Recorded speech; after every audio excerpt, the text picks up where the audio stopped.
The presenting sponsor of Pod Save America is Blue Apron, the #1 fresh ingredient and recipe delivery service in the nation. Blue Apron's mission is to make incredible home cooking accessible to everyone. You want to hear about some featured upcoming meals, guys? Go for it. Better be All turkey. Right. Well, I'm going to disappoint you, Tom. Crispy wild Alaskan pollock and garlic mashed potatoes with roasted broccoli That's good. and tartar sauce. Tartar sauce. I haven't had tartar sauce in a Forever. while. Very New England. Cheesy broccoli baked pasta with crispy thyme breadcrumbs. We call it Tata sauce. Tada! Can I get some Tada sauce with that fried shrimp? All right, let's move this along, fellas. Oh, sorry. And seared steaks. Sorry, seared steaks with garlic butter, with oven fries and romaine salad.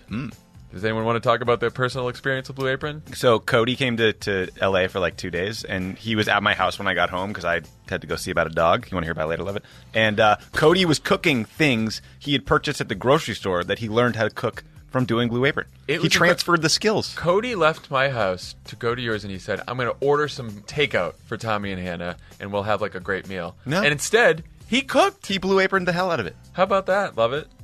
Wasn't invited. I knew that was... Sounds like you guys had a nice time. Man, I wasn't there. Blue Apron's freshness guarantee promises that every ingredient in your delivery arrives ready to cook, or they'll make it right. Check out this week's menu and get $30 off your first order with free shipping by going to blueapron.com/crooked. You'll love how good it feels and tastes to create incredible home-cooked meals with Blue Apron, so don't wait. That's blueapron.com/crooked. Blue Apron is a better way to... Woe is me, I'm Orrin Hatch. I used to be poor, but now I give tax cuts for billionaires, but when it's pointed out, I get very upset. cook.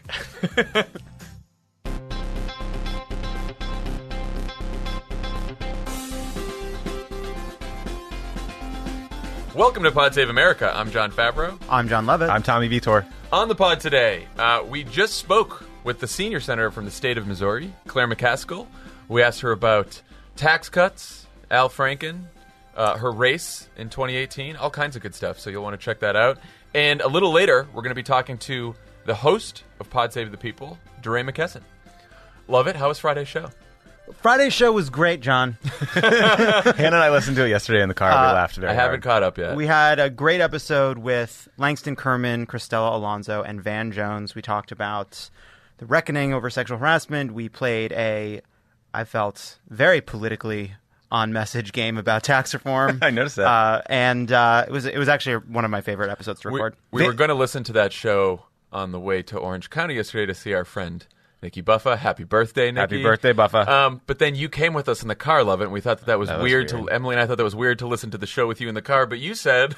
I love the sound of my own voice, so it would have been fine. But sadly, that didn't matter because Czarina Emily Black Favreau controls the audio. And that's her car. So a lot of Taylor Swift on the way down to Orange County. Taylor Swift is the official song of you get it. Cool. Yeah, that's great. Taylor Swift on the way down to Orange County with all the doodles. Doesn't get whiter than there that. and back. There and back. You are. Tommy, how was Friday's Pod Save the World? On its new day. Where Friday. am I? It was Friday, right? Yeah. I talked to a guy named Rob Malley. We talked all about the Middle East, what the hell was happening in Lebanon. He was just there, so it was really cool to hear him. He a meeting scheduled with the prime minister, who was then deposed. So that was a fascinating perspective. And we also talked about the huge piece in the New York Times about civilian casualties in Iraq. Oh, yeah. Because he was the guy who led the fight against ISIS out of the White House and coordinated that effort. And it's hard for me, having spoken to Michael Morrell, John Brennan, all these people over time about how precise our air campaigns are. Then you read that we're actually 31 times more civilian casualties in Iraq than was reported by the military. There has to be an explanation for that. And that was true under Obama and yes, Trump? Oh, absolutely. A lot of soul searching here for Obama staff. Well, one of the things that was fascinating, too, is that the precision doesn't matter if the information is wrong. Exactly. And that's a frustrating thing about the way we talk about this. It's it's so precise. We had the house. Well, there was a guy and his kid who lived there, not an Al-Qaeda or ISIS member. Oof. That's awful. Also, everyone, sign up for the latest Crooked Media pod, Majority 54 with Jason Kander. First episode came out on Friday. It was excellent. I listened to it when it came out, and it was just a great conversation. This is going to be a really great podcast. It's a hit. Jason Kander's podcast is a hit. Jason is number one. The guy has the voice of a David Allen Boucher type silky smooth orator. And Diana, his wife, crushing it with the ad reads. Yes. Many people on Twitter saying that like they're doing better than us. I know. I don't like the competition. I knew you wouldn't. I didn't acknowledge those tweets. What's in the news, John? Let's start with an issue that everyone listening can do something about over the next few weeks. The Donor Appeasement Act of 2017, Yes. which is a Republican tax cut that is mostly for big corporations, millionaires, billionaires, hedge fund managers, foreign investors, and people with multi-million-dollar inheritances like the Trump kids, except for probably Tiffany. Brought to you by Koch Industries. To help pay for this tax cut, Republicans would raise taxes and healthcare premiums on tens of millions of families making under $200,000 a year. And even then, the proposal would still add $1.5 trillion to the deficit. Average polls show that only 28% of Americans approve this. This is now the second most unpopular piece of legislation of all time, right behind their attempts to repeal the Affordable Care Act. That wonk Paul Ryan does it again.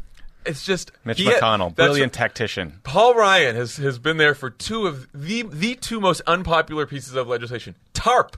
The financial bank bailout was more popular than the repeal of Obamacare and this tax Honestly, cut. because TARP wasn't as tilted to the wealthy. And so, despite all of this, on Thursday, even with every Democrat and 13 Republicans voting no, the tax plan passed the House 227 to 205. Debate begins in the Senate right after Thanksgiving. And populist folk hero Donald Trump hopes to sign the bill before the end of the year. So, here's my first question. This thing is moving really fast with very little resistance among Republicans. Do you think that the Republicans don't know how deeply unpopular this bill is, or do they not care? I think that they're sort of trapped. I think they're correct in believing that if they don't pass something, they have no hopes of any kind of electoral success in 2018. This is their last chance to pass something big that they can go back to their base and say, look, we did something. Mm-hmm. Not just the base, by the way, the kind of the elite conservatives, the donors, right? But they've trapped themselves between doing nothing, which is incredibly unpopular, and doing something incredibly unpopular. There was no reason that the something had to be this thing. But here they are. Yeah, I think that's right. I think that they've rightly learned that if you jam something through the regular order and speed up the process and hold hearings late at night, that we have no appetite to pay attention, that Donald Trump can tweet at LeVar Ball and that is going to get the headline on CNN.com and not like the actual substance of the bill.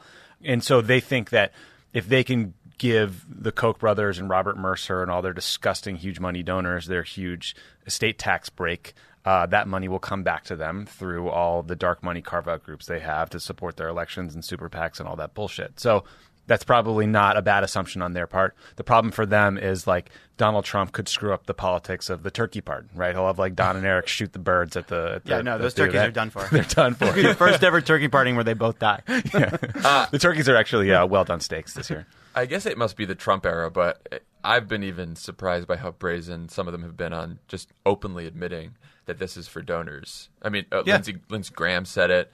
2 Republican Congress members said it, Chris Collins and someone else. Basically, like, if we don't do this, they're going to shut the spigots off, which is just it's crazy. Just crazy. You're not supposed to say that out loud. Supposed to say that out loud. But my thing is, like, I mean, I obviously don't want them to pass it because I think it's much, much, much better for the country, the economy, most people in this country if they don't pass it. But I think that politically, they are worse off if they pass it than if they pass nothing. Because, and this is how I felt about the repeal of the Affordable Care Act too.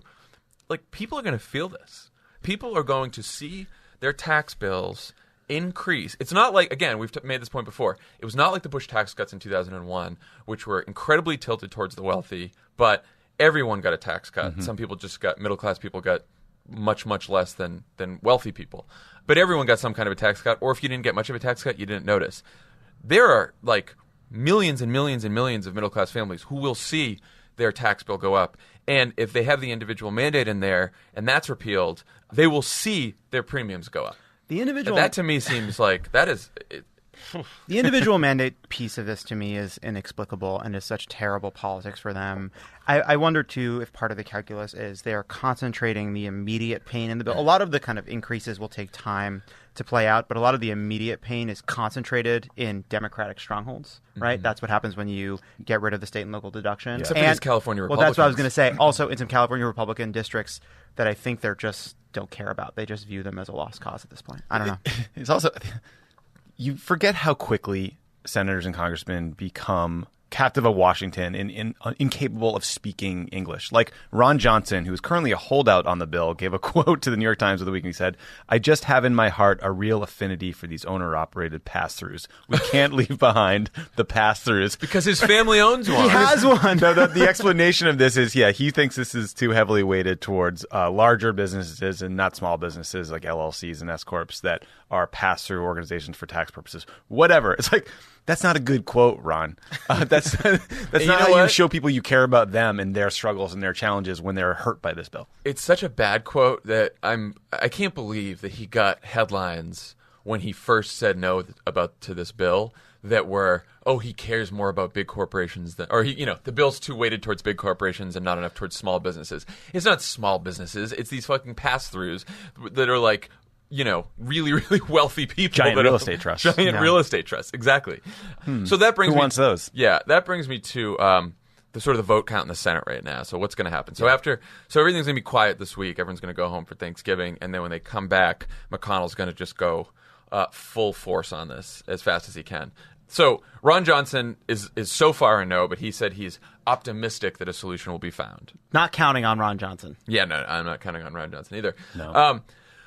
Susan Collins and Lisa Murkowski, they said that both of them don't like the addition of partial Obamacare repeal in the form of the individual mandate repeal, though both of them have taken great pains to say that would not be a deal breaker for sure. And Murkowski likes the potential drilling in Anwar, in the most protected part of Alaska. She wants to just spew oil all over it. Got to get the rest of that oil. Yeah. Got to get the rest of that oil. Cool. So, they certainly seem somewhat opposed, but not fully opposed. Then you've got the deficit people, the deficit retarees, McCain, Corker, and Flake. The deficit retirees. So none of these senators are going to be running for re-election. They've all made noise about not voting for a bill that adds to the deficit. This one does. And then yesterday, Trump preemptively attacked Flake for what he's predicting, I guess, is a no vote because, art of the deal. Catch more bees with honey.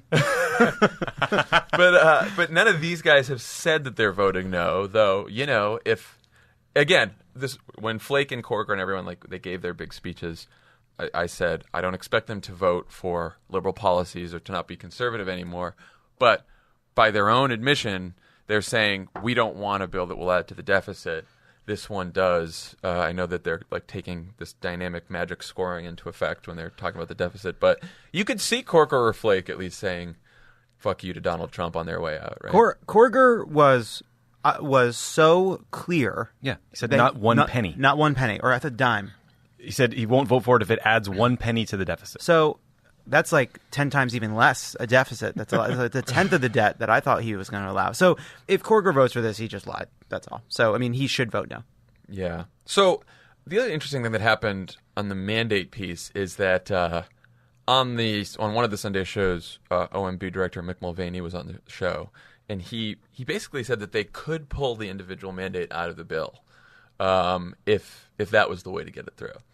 So you start wondering if Collins or Murkowski or anyone else who doesn't think that, or McCain who voted against just an individual mandate repeal back when it was called skinny repeal, back when he put his thumb down. And the 01 and 03 tax cuts because they were tilted towards the wealthy and drove up the deficit. And he wants regular order. Right, which he's been back and forth on that. He's got 85 reasons he should vote against this. You'd think now at least that if McCain and Collins and Murkowski don't want to add healthcare repeal into this bill, and Mulvaney's on the show on Sunday shows saying, yeah, maybe we could take it out, that we could get this part out of the bill. They act like it's so hard to cobble together the money when there's huge amounts of, if they need to make up the difference from the individual mandate, they can get it by knocking 1% off the cut for the corporate tax rate. There are big pools of money in here. By just moving the numbers a little bit, you can rake in a bunch more money. The idea that we scrape the bottom of the barrel and the only way to pay for this is by raising premiums on millions of people and causing 10 million people to lose insurance. There's no, and put in play votes like Collins and Murkowski. It just seems crazy that they would leave that in the Senate bill. Yeah. One other thing about this bill, just because it drives me nuts, there's just this massive carve out that will allow churches to give money to candidates and be politically engaged for the first time since 1954. It would repeal something called the Johnson Amendment, which is supposed to prevent charities, foundations, churches from engaging in candidate specific politicking. This would mean that A Koch brother could give $1 billion to some church they created yesterday, and that church could funnel that money towards candidates and organizations, and they don't even file tax returns half the time. There's no disclosure. Church of Our Lady of the Coal Mine. Church of our smokestacks. Why has it been so hard to keep this fight in the headlines? And why has it been so much harder than the fight to stop Obamacare repeal?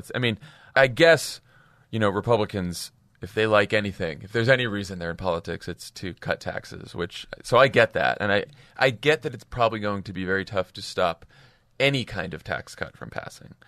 But this is so egregious, so much worse than the Bush tax cuts, which were egregious, because this is actually, they've somehow designed a tax cut that not only gives hundreds of billions of dollars to the richest people in this country, but also to pay for it by raising taxes on a lot of other people. Why can we? Why are we having so much trouble keeping this in the headline? I don't know. I think we're scared of these fights. I think it's so. I don't think that's what it is. I think it's really like you think that like Democrats. But we don't. There's not a single Democrat who's been. I thought there'd be a whole bunch of squishy red state Democrats in 2018 who were playing ball on this. And I think on its face, a tax cut sounds good. So it's a little bit harder of a fight. Like I tried to ask Senator McCaskill about this. I didn't think that her answer was a crisp, coherent argument. I guess we're not hearing it. Maybe because the bill is amorphous and constant work in progress. We don't know what's in it. Yeah. But I haven't heard they are holding tough, but I think that's more a function of how it's easy to hold tough against Donald Trump right now. Yeah. It's a little bit the government by sucker punch thing again, in that there's no final bill. It's kind of confusing what's going on. There's the House bill that passed. The Senate's still debating it. They're actually different, right? They're different bills. I don't know. I'm wondering if we're not going to see the same thing that happened when they were doing the race for the fourth iteration of the healthcare bill, which is it's quiet because we're not sure what's really happening. Then all of a sudden, oh shit, this is going to happen. That's right. And then people wake up. I don't know. What do you think? I think that's possible. I think that we're still. There's sort of no one talks about it, and then there's a period of why have we been so far behind on this? Let's all freak out. And then once we get to the actual week where it matters, which is the week after Thanksgiving, the 2 weeks after Thanksgiving, then people really get involved. And I hope that happens again this time. I just think we are going to, as a party or anyone who wants to stop these tax cuts, whether you're Democrat or not, it's going to be an exercise in discipline after the break. There's a lot of stuff in the news all the time. Yeah. And we're going to have Democrats aren't just going to have to not be afraid of the fight, but they're going to have to speak with one voice over and over again and be incredibly disciplined in our message, no matter what other tweets and stories come our way. Because this is, there's a headline in Forbes yesterday, the liberal bastion, that was like, these tax cuts are going to cause a recession. They're going to really fuck up the economy. Do you feel like you understand what the plan is on the Republican side for how to get this, not just a House bill and a Senate bill, but to get something to be signed into law? Because are we looking at another situation where are they going to go to conference, or is McConnell going to send? No, they're going to try to pre-cook something.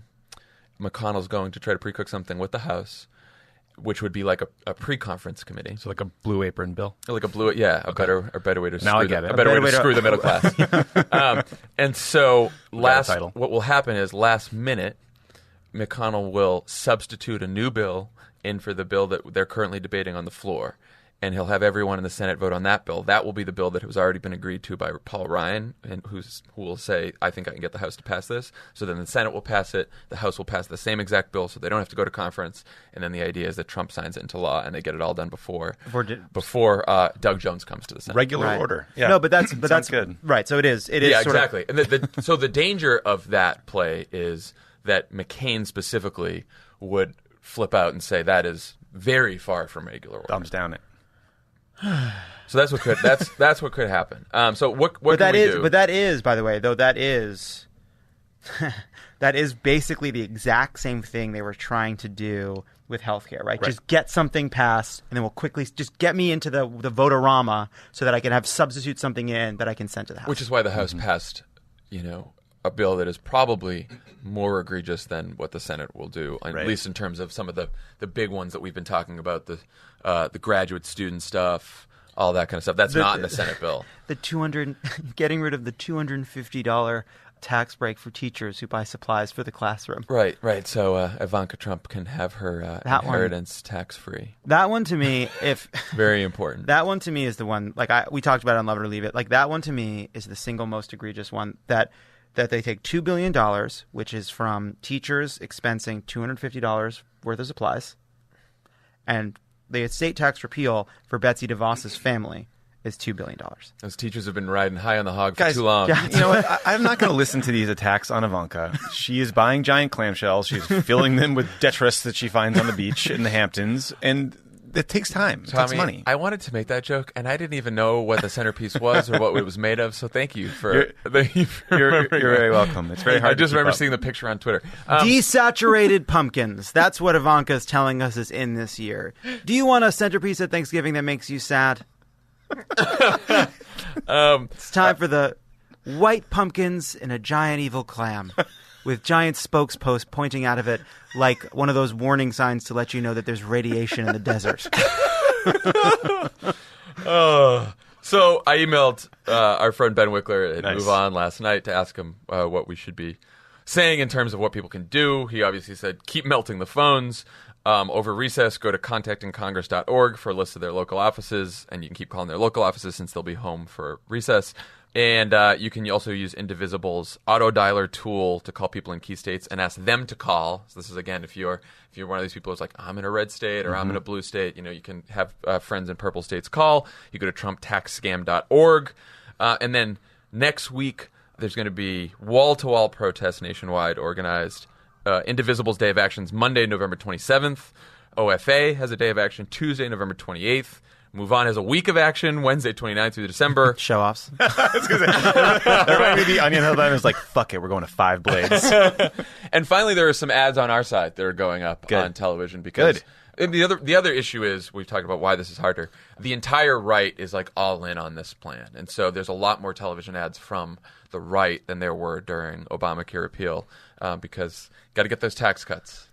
Maybe steer some of that impeachment petition money into Hey, ads Tom against the Steyer. horrible Hey, Tom tax bill. Steyer. Appreciate that. Maybe instead of spending $10 million on self-portraits that you mail to voters in Iowa, you could put some money towards stopping a fucking tax cut for yourself. Can I read you guys one fun thing before we go on to Doug Jones and Roy Moore? Sure. BuzzFeed story just posted that apparently says that H.R. McMaster has described Trump in a meeting with the Oracle CEO as an idiot, a dope, and with the intelligence of a kindergartner. So that's going to be a tough one to walk back. That's going to be a big tweet storm today. That's going to be a tough one to walk back. It's so funny. All these people are going to be listening to this episode later today, tomorrow, and they'll all know what the fallout is. We don't. What a coincidence that Rex Tillerson and HR didn't call him an idiot, right? I know we don't. We're not in the prediction business anymore. I'm going to ask you guys a question. You have to take it. You have to decide. Okay, this is exciting. Does he attack BuzzFeed and say it's not true? Yes. Or he doesn't turn on McMaster?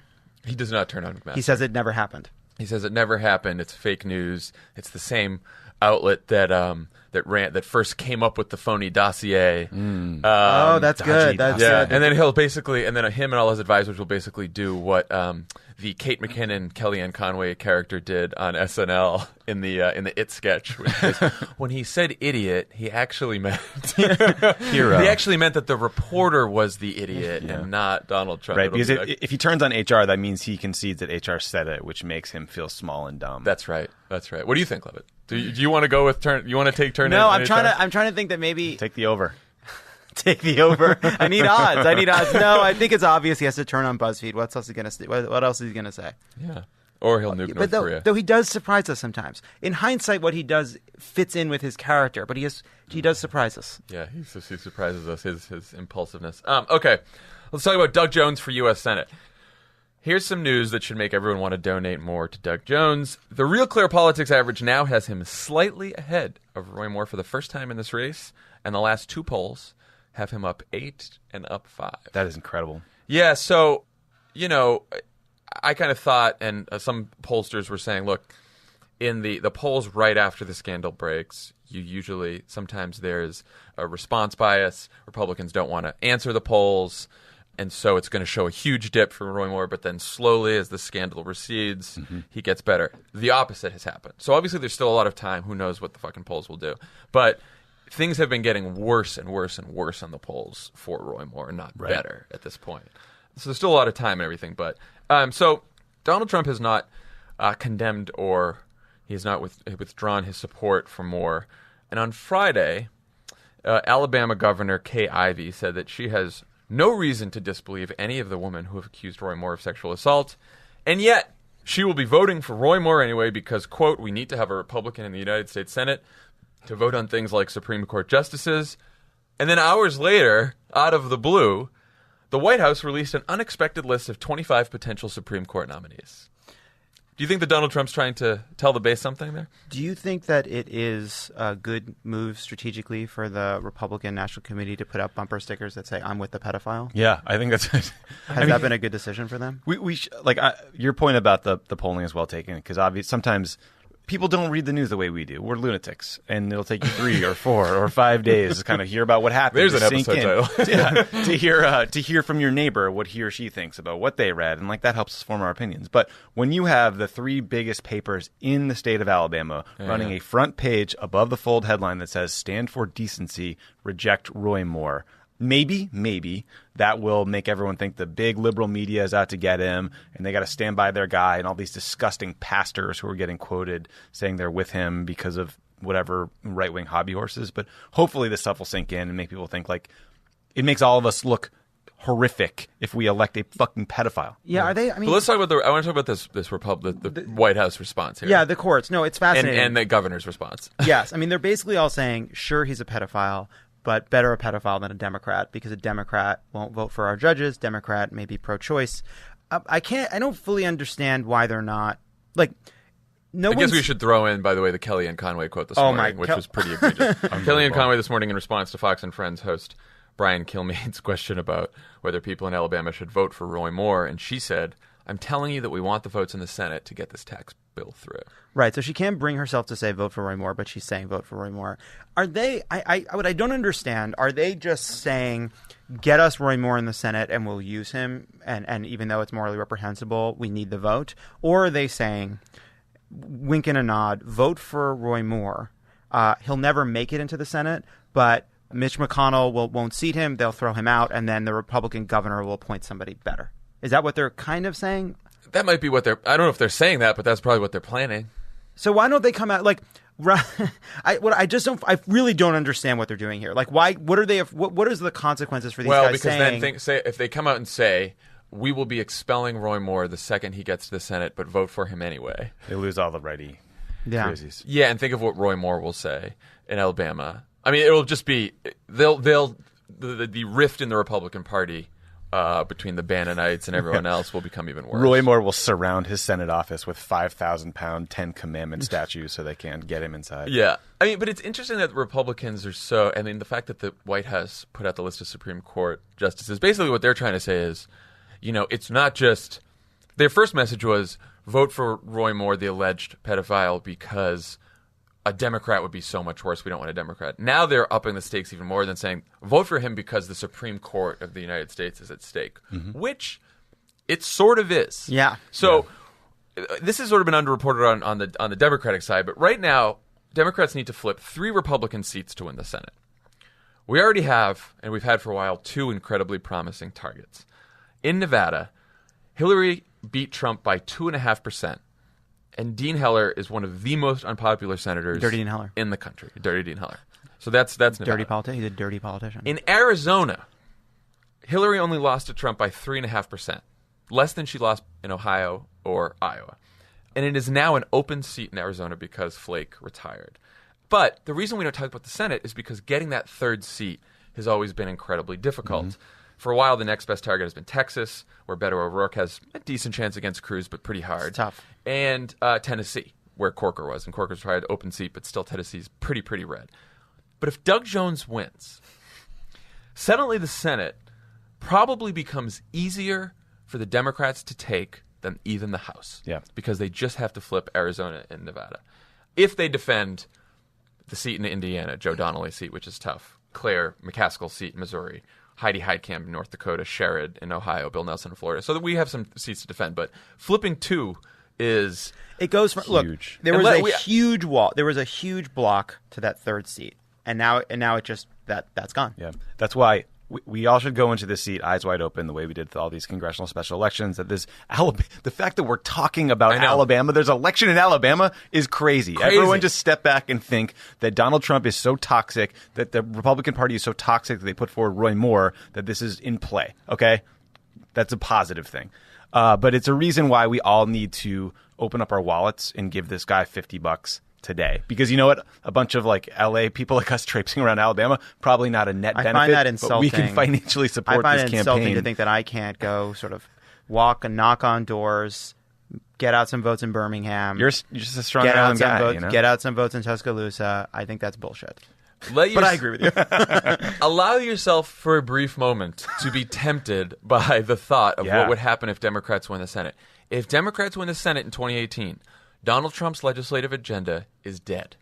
He cannot pass any more bills. There are no more tax cuts. There are no more Obamacare repeal. There's no wall. Nothing. Not only that, Donald Trump cannot confirm any more bad appointees to the federal government. That is over. He cannot confirm any more judges, federal judges. That is over. And Donald Trump cannot fill a Supreme Court vacancy again if the Democrats take the Senate. The stakes could not be bigger. They are in a race right now to get as many judges through as possible. They're changing even more rules. About what Democratic senators can have input on. He has been racing to appoint judges at a clip faster than any previous president in the modern era, because they understand how fragile their majorities are. And I think deep down, nobody thinks Donald Trump will be around for 8 years. So, man, it's where they've had their most I'm success. enjoying thinking about winning the Senate. I mean, you start understanding, as fucking gross as it is, why the Republicans, why they're working so hard for the seat and trying to like just stand by Roy Moore here, because that party has done a better job talking about the stakes of the judiciary than we have in our party forever. They've always cared about it more. I mean, they did this. Trump basically did this in 2016 when he was running against Hillary. He basically said, like, "I know I'm an asshole, but think about the Supreme Court." He would just like put his finger out and he would go, "Judges," and it would work. And we don't think enough about, I mean, in all these stories in the last couple of weeks about how many of these federal judges he's confirming and how awful they are, and how, you know, the one guy who never even tried. 36. Yeah, he got his legal degree on the back of a Count Chocula box. He sent a receipt in. But these people are going to be on the bench for life. Yeah, and they're going to be shaping policy that affects millions and millions of people for a generation, if not many generations. And the Supreme Court, you know, we could have a couple more vacancies. Also, the scariest thing about it's one of the scariest things about Donald Trump's presidency. If we were to win the Senate and take the House, which until Doug Jones had a shot at this seat seemed impossible, I think what Mitch McConnell also understands is, let's not forget, Donald Trump has no beliefs whatsoever, no core values, does not care about any of this.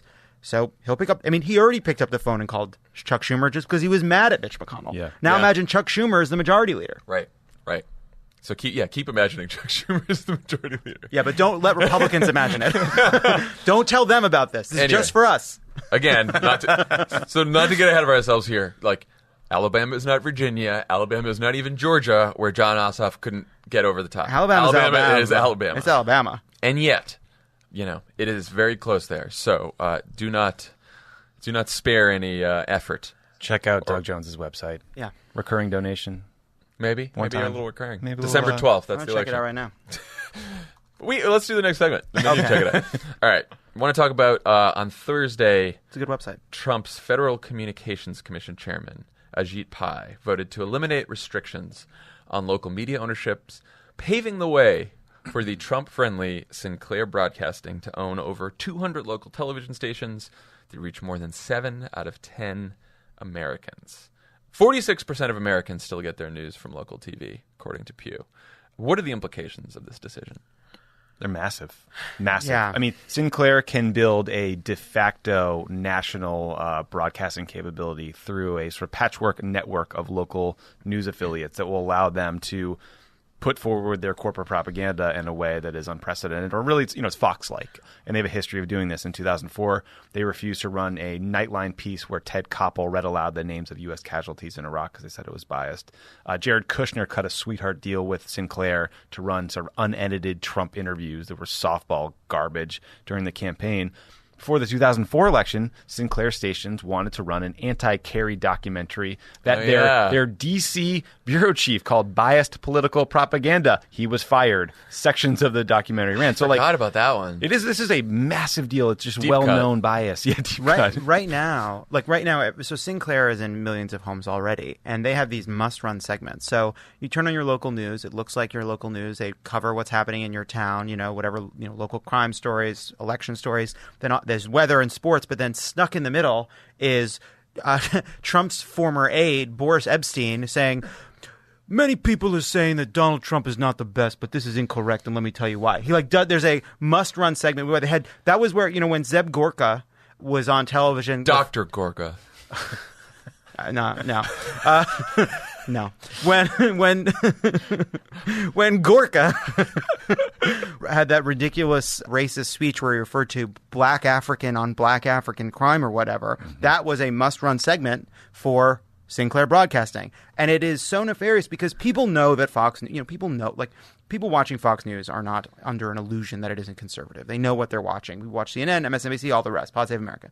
But when you watch your local news, it comes at things from a kind of, pro-police perspective, whatever. But you don't think it's coming from a Republican mega donor feeding propaganda into your house. But it is. I mean, the Sinclair bought the Washington, D.C. station, WJLA, and then there was a big internal fight to push it to the right. The same thing happened at the Seattle station. I mean, just don't forget, personnel is control in these places. And if you fire the guy who runs the newsroom and you install some moron like Boris Epstein or, some other conservative voice, it is going to push reporting to the right in ways that are subtle but problematic. Yeah, and personnel is policy when it comes to the federal government and the fucking FCC. Yeah. Oh, This absolutely. is what Donald Trump wins. He gets to install his chairman, and this is what happens. Not only this Sinclair issue, on Wednesday, it looks like they're going to vote, the FCC is going to vote to kill net neutrality, which has gone completely under the radar. Net neutrality prevents internet providers like Verizon or Comcast from being able to influence what kind of content you're able to access. So that basically Comcast can't slow down your Amazon Prime video so that you'll keep your Comcast cable package. That's the idea. Or Verizon can't have tiered internet access, so if you pay a lot, you can access everything, but if you pay less, you can only access what Verizon chooses to show you. Right. Well, Verizon has their on-demand service where you can watch on-demand things through Verizon, but if you want Netflix, it's a $2 Netflix surcharge. Right. So that's the idea of net neutrality, and now it looks like that they're going to quietly vote right before Thanksgiving to try to kill these rules, which is another boon to these big internet providers, who obviously behave so admirably without rules. Right? Oh, yeah. They're the most decent and wonderful companies. Well, they all claim that they are for net neutrality in theory, and they're for the rules. But of course, if they vote to eliminate these rules, then the FCC can't actually enforce the rules. And is the problem. They are raptors testing the fences. They will nibble away at it in little ways that don't seem like net neutrality violations. They'll slowly, all of a sudden you realize actually you're allowed to go there, but it uses your data, but this doesn't use your data. Like little decisions that will slowly eat away at your ability to use the internet without worrying that Verizon, the people that control the pipes, are dictating what you can see and not see. Yeah, it's not great. Got to change the FCC, guys. A lot of people have been saying, call the FCC, call your members of Congress. Again, this is one that has slipped. We talked about tax cuts, hasn't been in the news. This one has slipped completely under the radar. But also, these FCC commissioners, I don't know how immune they are to public pressure here, which is a... Yeah, I think the story is everyone is immune to public pressure. Right. If you feel embarrassed because you're doing something shameful and there's a ton of attention to it, it will make a difference. So at the very least, it will raise awareness about the issue if it comes up again. Yeah, we have to fight these things. We have to fight every battle. This is too important. Yeah, especially and because the Sinclair thing too is very, very scary because we are, since Donald Trump has been elected, and even before that, propaganda. We focus a lot on Russian propaganda, but you know what? Fucking conservative propaganda is way more influential and it's been way worse for a long time. And it's not conservative anymore. It's just right-wing garbage at this point. And, Fox News, Sinclair, what Sean Hannity does every night, the whipping up of these conspiracy theories, we act as though because there are other outlets, because there's still CNN, because there's still MSNBC, because there's still the New York Times, that there's still there's still reality-based news that exists. Somehow we're protected against the influence of places like Fox, the influence of places like Sinclair. But it's just not true. The opposite is true. Yeah, these places are incredibly influential. And, Sean Hannity has gone so much further than even he used to go, and he was always despicable. This Uranium One thing, I think, is a watershed in a lot of ways. We'll look back on it anyway, because it's not just that they're whipping up something. Benghazi started with the deaths of 4 Americans and questions about whether or not something could have been done differently. The accusation about a national security threat because of Uranium One and corruption is just made up. Fabricated. It was made up by a Breitbart editor. I mean, it's beyond the pale. The Sinclair stuff is happening. The Sinclair consolidation and their ability to push corporate propaganda from a central location to local affiliates is happening at the same time as the business model for local news has become unworkable, or long past the time when that happened. And so there's less and less tough local news. There's more of like newsrooms consolidating, newspapers in a market combining with TV stations in a market, and it's going to make it harder for truth to get out, facts for like actual reporting to happen. Yeah. Yeah. Not good. Go ahead. Yeah, just one more thing, too, by the way. This connects to what's happening with taxes, and this connects to what's happening with widening economic inequality in this country.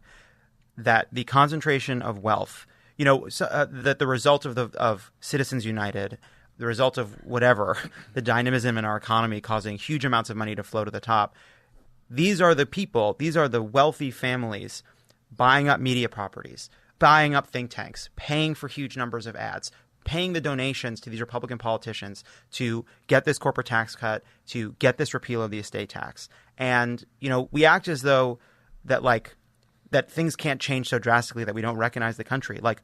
This is how it happens. This is how you slowly build an aristocracy that has the ability to dictate its own terms, make its own news, buy its own legislators. I mean, we are living in that reality. And how much worse does it have to get before we see it for what it is? Doug Jones for Senate. Doug Jones for Senate. When we come back, we will be talking to the senior senator from the state of Missouri, Claire McCaskill. It was a good conversation. It was.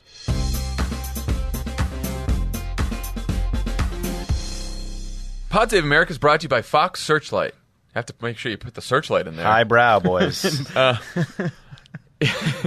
leave out that searchlight. We want to tell you about a darkly comedic drama from Academy Award winner Martin McDonagh.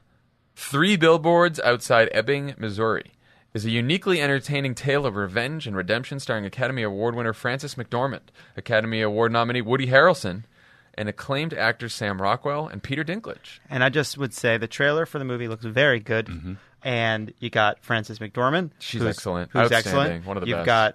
You've got Woody Harrelson, who has done great work from Cheers to that bowling movie. Now you know what Cheers is? To White Man Can't Jump. To White Man Can't Jump. To the most recent monkey film, Monkey Wars.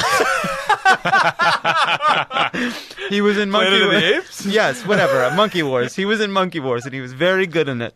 He was very good in Monkey Wars. Now he's in this. Sam Rockwell, always a delight. Again, I've said this in the Love It or Leave It ad, but, Pod Save America listeners should know he's in a film called Moon. And if you haven't seen Moon, see Moon. We should probably stick with the No, but I'm mixing in a lot of additional the films. sponsor. They said that they wanted to talk about the actors and why we like them, and also Peter Dinklage is in it. And Peter Dinklage, we of course know from The Station Agent. I'm not familiar with any of his other work. Point is, 3 Billboards outside Ebbing, in Ebbing. Outside Ebbing, Missouri. 3 Billboards Outside Ebbing, Missouri is the movie. Pop in Billboards Showtime. It'll pop up. Check in the trailer, The guys. film has great playability. What does that mean? What does that mean? It has been a hit with critics and festival audiences.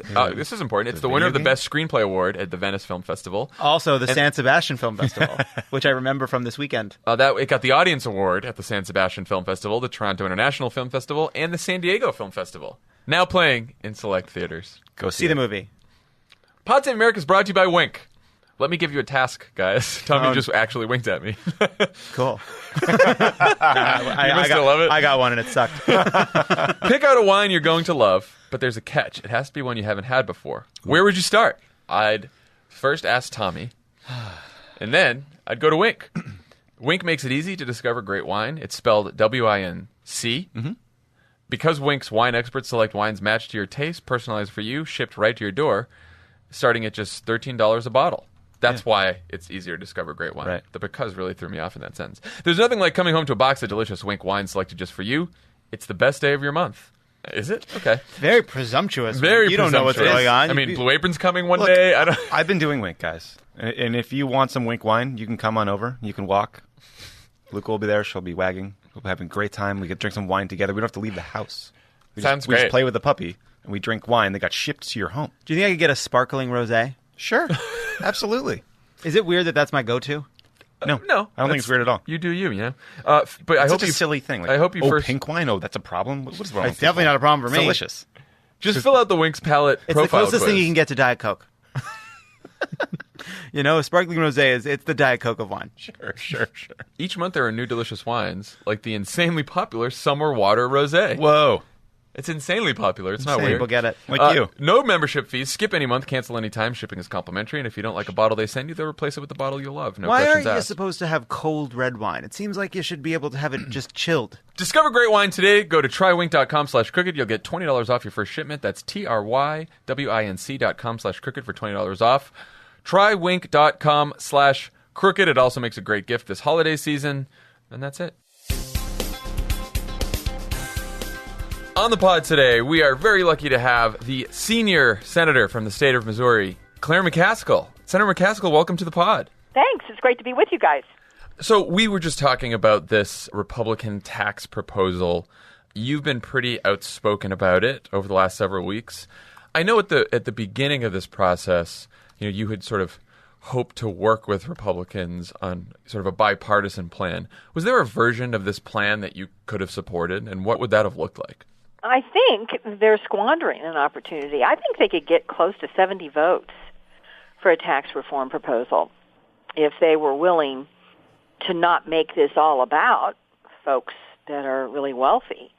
If you would double the child tax credit and make it fully refundable, if you would clean out some of the goodies like carried interest and like-kind exchanges and all of those loopholes and complexities that are the playground of tax avoidance, and lower the corporate rate to make it more competitive at the same time, do a repatriation at 10% with half of that money being set aside for infrastructure, I think you could get 70 votes in the United States Senate for something like that.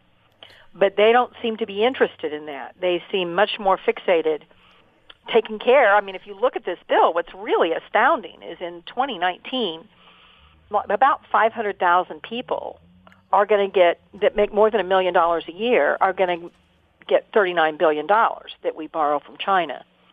And 90 million people are going to get 14, an average about $160 a piece. I don't think that's going to turn out well for our country, and I certainly don't even think it's going to turn out well for the Republicans politically. Senator, it's very rare for a committee hearing to be something that is shared like on Facebook over and over again, yet it seems like it's happened twice this week. Once when Senator Brown and Senator Orrin Hatch went at it. Once when you and Senator Hatch got into an argument about this bill. And both times Hatch has said, I come from poverty. I believe in opportunity. This is a bill about creating opportunity. How does he square that? Do you believe that he is sincere in believing that? And how does he square that with, say, the estate tax repeal or the fact that, nonpartisan analysis says that it's going to raise taxes on working people? I mean, what do you think is going on for him? Well, he's a really nice guy, and he knows this is a fig leaf in terms of the way typically the Finance Committee works for a markup. He knows this is not a real markup. There were so many things they did. I mean, tempers flared because we were basically shut out of the process. We were not given ever given bill text. It kept changing. They put all the Republican amendments in the markup and left all the Democratic amendments to be considered one by one. We get an amendment at the very end, the cleanup amendment, that our staffs hadn't even seen. This is not the way the Senate Finance Committee has worked. And Orrin Hatch knows that, and it probably pains him. But he was in an awkward position, I believe. He was given this as his job to do, to get this bill out of committee last week, and he was going to do it because he was told that had to happen in terms of a timeline. Don't ask me why they're going so quickly, but they clearly he had his marching orders and he was following them. I don't think that Orrin, my friends on the Republican side were telling me that the bill primarily was written by Pat Toomey, a big Club for Growther, somebody who is very, very supply-side guy who thinks every problem in the world can be solved with a tax cut. So, I hate it that Orrin felt put upon, but had the roles been reversed, I can assure you that Orrin Hatch, that served in the Senate for 40 years, would have been just as offended as we were. Senator, I guess we see bills like this come up fairly regularly from Republicans that are so obviously weighted towards the wealthiest sliver of human beings on the planet. Like a dozen billionaires would get, a quarter of the tax cut or some sort of massive percentage. It feels like this is a winnable fight for Democrats, yet I don't feel like we win it outright. Like, what is your message to Democrats out there who want to talk to their friends about this bill, who want to fight this bill on a state level? Like, what are the talking points we should be using to push back on these kinds of absurd giveaways to the wealthy? I think that, the complexity is one of the things we should talk about. I think people are predisposed to believe that Congress is not going to take care of them, because frequently when there have been tax cuts, it has just exacerbated the problem we have in this country between, with the wide divide between the haves and the have-nots. Some middle income taxpayers aren't going to get any tax cut at all. Some of them are going to get a tax increase, depending on what state you live in. But even those that get it, it's going to be very, very modest. And meanwhile, the House Republicans want to deliver multi-billion-dollar tax cuts to a small handful of very, very wealthy families by doing away with the estate tax. So I think it's about creating, they said they were going to simplify things. I got the experts to agree during this markup that we have 7 books of the tax code now, about 10,000 pages each. They acknowledged that we were probably going to add a book with what they're doing, not subtract a book. So I think it's complexity. I think it's, the notion that they're worried about somebody having to pay taxes on income they don't receive if you're a millionaire, but it's okay if you're a graduate student. Mm-hmm. There's some simple things like that we can talk about. Somebody who makes $500,000 a year is going to get the full benefit of the child tax credit. Somebody who makes less than $50,000 a year isn't. That's the kind of stuff we should talk about. Senator, this morning CNN had a report that a second woman has accused Al Franken of inappropriate touching. This time it was during a picture he took with her at the Minnesota State Fair while he was a senator in 2010.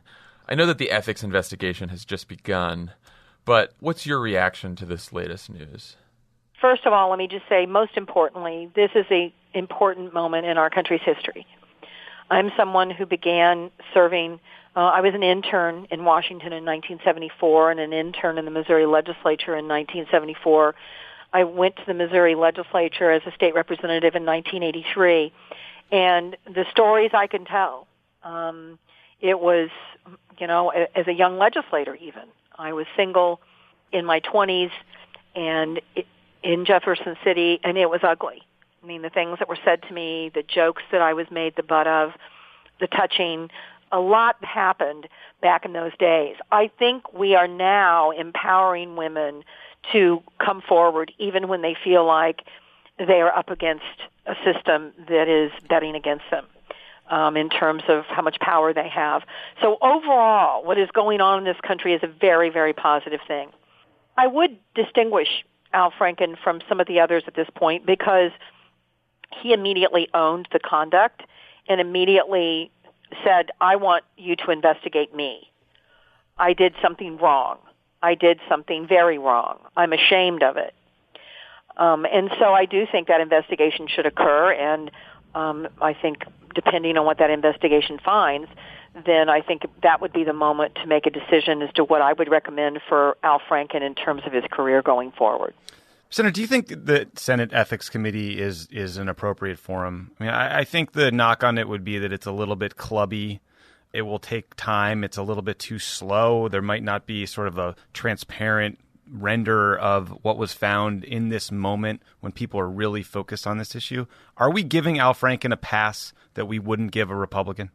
Well, both ways. First of all, the committee is not, Johnny Isakson runs the committee, not a Democrat. So it is certainly not a partisan exercise, and I'm sure it's not without flaws. Mm-hmm. But if you look through history, for example, when Ensign was accused of all kinds of inappropriate conduct relating to his morality and his personal life, rather than allow the Ethics Commission to reach its conclusion, he resigned. And you can look at Packwood, once again, someone who was forced out of the Senate by members of the Senate. And, then on the other hand, David Vitter lived to fight another fight, but eventually some of his conduct, I think, brought him down, and he was not elected in a very, very Republican state for governor. So there are prices that are going to be paid by all of these men that have been accused, and how severe the price is going to depend on the facts and circumstances in each case. I do think that there is a bright line between sexual harassment and criminal conduct. Sure. And make no mistake about it. If you are asking a 14-year-old to touch you on your genitals, or if you are touching a 14-year-old after you have removed articles of their clothing, that is criminal conduct in every state in the union. I know. I prosecuted it for a number of years. So the notion, once again, even though a number of people have come forward, a failure to even acknowledge that his conduct was inappropriate or not worthy of a U.S. senator on the part of Roy Moore, frankly, is jaw-dropping. Yeah. Yeah, I mean, I think you're right, Senator. And these are fact-specific instances, and any sexual conduct towards a 14-year-old is child molestation. It is horrific. And I think you're right. It is different than what the allegations are against Senator Franken. But more broadly, I mean, I do think we're going through this reckoning as a country in the wake of the Weinstein allegations and all the reports we've seen afterwards. And it has led me, as a Democrat who supported Bill Clinton for a long time, to think if Donald Trump had sexual relations with an intern while in office, I would think of my response would be very different than I think my response was a few years ago. If other allegations that we read from Juanita Broderick came out about Bill Clinton today, I think we'd react very differently. Do you think the party needs a broader reckoning with that history to appropriately consider and take on how big a deal is this cultural moment is, and how important these changes clearly are to not just women across the country, but I think to like a sickened culture that has allowed this to go on for too long?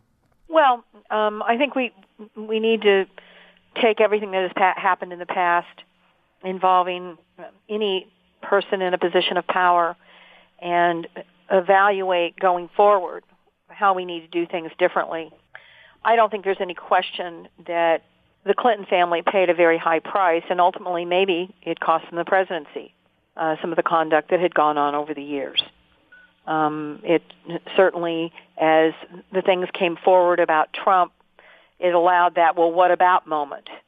Right. I'll never forget, what they did at the St. Louis debate, where they brought those women. Yeah. And this was them trying to fight back over the revelations of the way Donald Trump talked about women as on the Access Hollywood tape. I mean, it was like, look over there, don't look here. And that's obviously what happens in politics. Mm-hmm. But I think you need to put it all in a package and wrap it up with a big bow and say, listen, it's a new day, and we need to decide that conduct that is misogynistic, that is demeaning to women, that is sexual in nature to women who are not at all interested in being the object of that kind of attention, that it's time for that stuff to stop going forward. And those of us who have fought in these trenches for years and years and years are pleased to see that all of it's coming out, all the warts. It doesn't matter about party. It matters about whether or not we can do better, and I think we can. Senator, so you're in a pretty competitive election in 2018. Last month, Casey Hunt of NBC caught an amazing moment on video where Senator Cory Gardner, who's the chair of the National Republican Senate Committee, almost accidentally hit you with his car coming out of the Capitol building, and you yelled back to him, "Probably the only shot you've got to take me out," which I thought was maybe the best line of 2017 so far. So you feel pretty confident about this election. I know Donald Trump won your state by 19 points. Roy Blunt beat our mutual pal Jason Kander by 3 points. Why do you think Missouri's gotten redder over the years, and how do you plan to overcome that trend in 2018? Well, Missouri has a way of going back and forth. Mm-hmm. I mean, I have context on this because in 2004, I was defeated narrowly for governor of Missouri, and Republicans did very, very well. And the Republicans crowed in the paper the next morning, "Color Missouri bright firecracker red." And the next cycle, I beat Jim Talent for a seat in the U.S. Senate, and 2 years after that, we swept all the statewide elections. So, and remember, there were hundreds of thousands of people that voted for both me and Mitt Romney in 12, Right. and I think there were around 230,000 people that voted for Donald Trump and Jason Kander in the same election. There's a bunch of Missourians that don't put party first. They want you to show up. They want you to be independent. They want you to have integrity. And in that vein, I'm on my way to my 48th and 49th town halls today, both in counties that Trump won by more than 30. I have done this all year long in very, very red country, and I have been pleasantly surprised at the lack of confrontation and vitriol, and instead how many people just want me to tell them that we can work together. Republicans and Democrats can get things done for them. I think my moderation and my record of working across the aisle is going to be one of my very good friends next year in this campaign. And I'm always the underdog. I'm always the most likely to lose. It's a position I'm very comfortable with.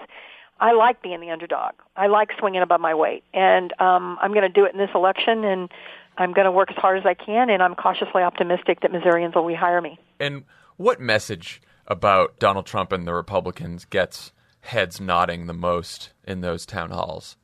When I say it's time for us to quit playing politics with your health care and work together to make things better, that we need to get beyond Obamacare, quote unquote, and repeal and replace, quote unquote, and get down to what is it specifically within the health insurance markets that we can do to bring down costs for those people who don't have insurance at work. And more importantly, what can we do to bring down health care costs generally? Obamacare, I used to make the joke that the Missouri Tigers quit winning their football team because of Obamacare. Because everything wrong with the healthcare system got laid at the feet of Obamacare, when in reality, there's a lot of problems out there that are causing higher costs that have nothing to do with the Obamacare law, the Affordable Care Act. And we've got to look at those. The pharmaceutical prices, we've got to look at why we reward quantity, not quality, why we do fee-for-services rather than focusing on a continuum of care that allows us to save money. All of those things are things we've got to tackle, and we got to quit playing politics with it. Everybody's been wanting to win elections with healthcare issues. We need to quit trying to win elections with healthcare issues, and that's when people really start nodding and applauding, because they do feel that they're getting whipsawed on the topic of healthcare. Senator, just to wrap up, do you think that liberals need their own Breitbart to say that Cory Gardner tried to kill you with his car? Do you think that's a sort of political liability that we don't have that? No. First of all, we are not going to try to be Breitbart. I just am going to put my foot down. Good. We're not going to do it. We agree. We're not going to model agree. that bad behavior. He wasn't trying to hit me. In fact, I wouldn't have even teased him about it, except he's the one that stopped and rolled down the window and said, "Honest, Claire, I wasn't going to hit you." I don't know if you're up for 2017 politics. You gave in too easily. Well, and by the way, I do think that's kind of one of the things that's going on out there. I think all this negativity, people are worn out by the drama and the negativity. We I sure think are. they're looking for a comfortable pair of old slippers, and I'm happy to be that comfortable pair of old slippers. That's the best slogan in 2017. And maybe a name for an episode. You got Claire McCaskill, thank you so much for joining us. Please come back again soon. It was great talking to you. Thanks so much, guys. Thank you, Senator. Take Happy care, Thanksgiving. Senator. Bye-bye.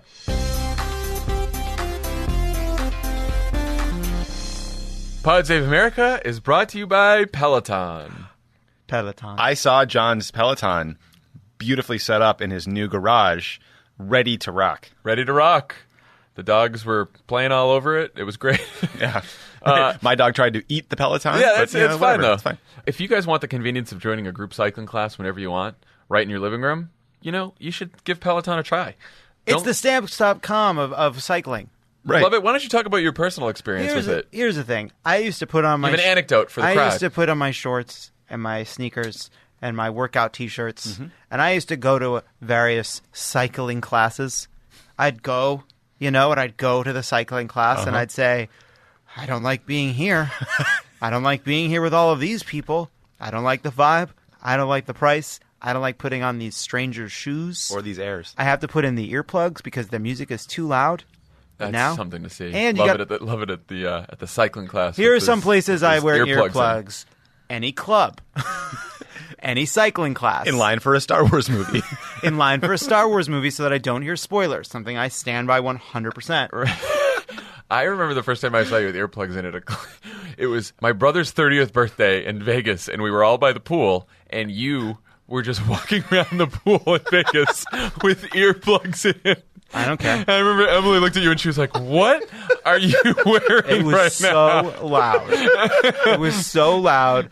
Listen, you all want to go. You guys want to go unce at a fucking pool in Las Vegas. You're fine. Meanwhile, I'll have the hearing of an owl when I'm 70. You know what else is great about Peloton? Is you can't accidentally walk to Shake Shack because you're in your own house. Oh man, that happened too. Yeah, you do occasionally walk home from a cycling You can class. accidentally Postmates it, though. Yes. The point is, I believe that you can get a Peloton bike in your house. They bring it over. They set it up. It is a big, beautiful screen. Then you could just say, I want to do a half an hour cycling class. I want to do a 40-minute cycling class. I want to do a 20-minute cycling class where you do the thing with the little weights. Those are your options. You set the time. You don't have to go anywhere. It's just sitting in your house, and it's an absolute delight. A+ ad. Discover this cutting-edge indoor cycling bike that brings the studio experience to your home. Peloton is offering listeners a limited-time offer. Go to onepeloton.com, enter the code PodSaveAmerica at checkout, get $100 off accessories with your Peloton bike purchase. Get a great workout at home anytime you want. Go to onepeloton.com. That's ONEPELOTON.com. Use the code PodSaveAmerica and get started. And as always, Pod Save America is brought to you by the Cash App. Oh, the Cash App. What do you guys think about the Cash App? I use the Cash App a few times. I use the Cash App to pay Emily for the gift. I Cash Apped Doing it right Hannah now. like 3 times this weekend for various dog-related expenses. What we need to use is the code PODSAVE. That's right. Because then $5 goes to you and $5 goes to Jose Andres' charity that is feeding hundreds of thousands of people in Puerto Rico who still don't have power. It is insane that Puerto Rico still doesn't have power, and this is not a big news story, by the way. It should be the number one. It's so awful. You know, and the idea that we can't cover an ongoing story is undercut by the oil spill. There's just no will. There's no like ongoing visual of a fucking spewing oil pipe. Right. Anyway, we're very glad that Jose Andres is still down there trying to feed as many people as he can. If you want to help, download the Cash App. That's $5 to you, $5 to World Central Kitchen. The code is PODSAVE, and download it today. We're not using the other apps anymore. On the pod with us today, the host of Pod Save the People, DeRay McKesson. DeRay, how are you? Hey, guys. It's good to be here. I'm good. How are you guys doing? Not too bad. DeRay, I'm okay. I'm still waiting for my ugly Christmas romp hymn to arrive. Hanukkah. Is it like delayed or something? You know what? Honestly, I don't know. I'm also not totally sure that you ordered the one you were supposed to order, but we can talk about that. DeRay, who's on the show this week? We have Glenn, and Glenn's talking about Close Rikers. So there's a lot about the Close Rikers campaign that you probably don't know, but you know a little bit about it because of Khalif Browder. Mm-hmm. But he is such a thoughtful leader in this space, and we have a great conversation coming up. So he is tomorrow. Tell us a little bit about that campaign, just so for all of the listeners of Pod Save America who may not know much about the campaign. Rikers, big jail, New York City, deplorable conditions. Khalif Browder, the most notable story that came out, or like the most famous story that came out recently, and they're trying to close it. So there's a study that says that it can be closed in a decade, and de Blasio is on board with closing in a decade. There are people who are pushing to close it in less than a decade. And, you know, New York City has historic lows in crime. I'm from Baltimore. I live in Baltimore. This will be the first year in the history of the country that there are more people killed in Baltimore City than in New York City, which is sort of wild. So New York's crime is on a downward trend, but Rikers is still, full of so many people, and it's such a bad place for everybody who's there. So we talk about the campaign, what it means to close in less than a decade, and what the issues are. That's great. Also, when we were figuring out what to talk about today, you sent us a New York Times story that I think is pretty fascinating and troubling. When unpaid student loan bills mean you can no longer work. So this is about this trend here as debt levels are rising among college graduates, that as they can't pay their bills, they're losing their licenses, they're having trouble working. Talk a little bit about this story, which is just awful. Hey, you did a good overview. I'm fascinated by it because in the last week's pod, it was a conversation with Marissa, who talked about the racial wealth gap. And you think about that black people in 2053 will have $0 as their median wealth, which is wild, is that this is a really interesting way that people are also penalized for being poor, is that there are 22 states where there's some sort of loss of ID or jobs if you default on your student loans. And, I still have a lot to pay in my student loans. And why is that even a practice? But these are the things that people don't realize are happening that we can do something about. So we organize mostly around like the big things, like, when Trump tweets or like broken bodies. But these are the things that are like really subtle that have a huge impact. And like you defaulting your loans, like you need a job so you could eventually pay off your loans. It makes no sense that you are losing that job, or like you lose your driver's license, which is like the way that you can get to the job. Like that doesn't make sense from a policy perspective either. Yeah, I was really glad you flagged this one, DeRay, because it just seems like in any rational world where politics was not entirely partisan and made sense, you would think that we could come together and fix laws that make it harder for people in debt to work. I thought that was a conservative principle, to push people into work at all times, at all costs, so they can pay their bills, but this seems completely counterintuitive. Yeah, and it's who has a lobby that's bigger, right? Is that like, these people, the debt collectors probably lobbied the heck out of this so that there could be like, quote, real penalties. And it's like the consequence for people is so huge. It's like, how do we build a lobby big enough to lobby for the people? Yeah.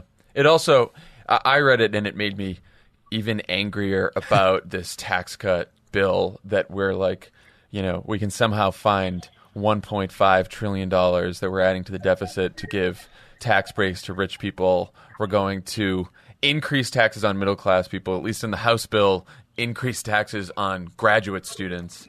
And also Trump, has tried to undo all the changes that Obama made to make it easier to pay off your student loans, right? And all this stuff just gets sort of swept under the radar. It's never about money. Trump gave $700 billion to the military. Mm. That is wild. It would only take $125 billion to take everybody who's below the poverty line at least up to it. That it's never been a question about money. It's always been a question about priorities and will. That's right. Everyone should read this story. And, when you're reading headlines about a tax bill and you think it's really boring, make the connection to stories like this because, it's all of a piece and we need to fight it all at once. So, DeRay, thanks for joining us and hope you have a good Thanksgiving. We'll talk to you next week. I mean, I'll talk to you if you get a romp him. Romp him, not just a romp him, the holiday edition. Yeah, I got the Hanukkah one. You get whatever one makes sense for you. You're on your journey in the romp him space. And... All right, talk to you guys later. All right, Bye. Take care. Bye.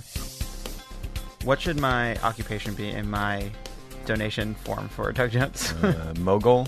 I actually typed mogul and deleted it. I mean, it is straight shooter. Straight shooter. I feel like you can't be jokey. I'm gonna say. Oh, anyway, this is the outro, guys. We're in it. We're recording. We're recording. I'm gonna say media titan just to be accurate. Okay. Employer, crooked media. There you go. All right, cool. It's real. It's weird putting crooked media as an employer. Like it's a real. What's weird? Filling out forms are like, "What is your job?" And I instinctively want to write writer. Then I cross that out and write, "That's the old economy." Why I write by John Lovett. No.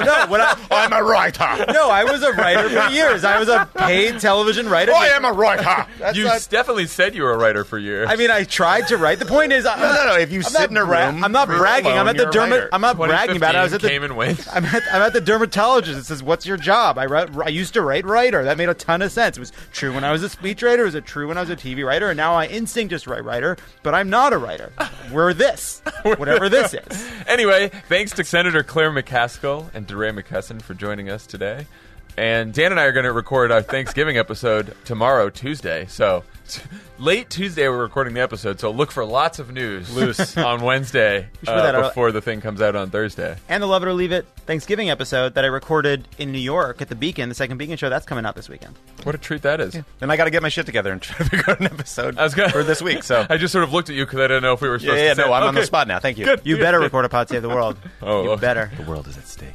All right, guys. We'll talk to you soon. Bye. Bye. Bye. I love Luca.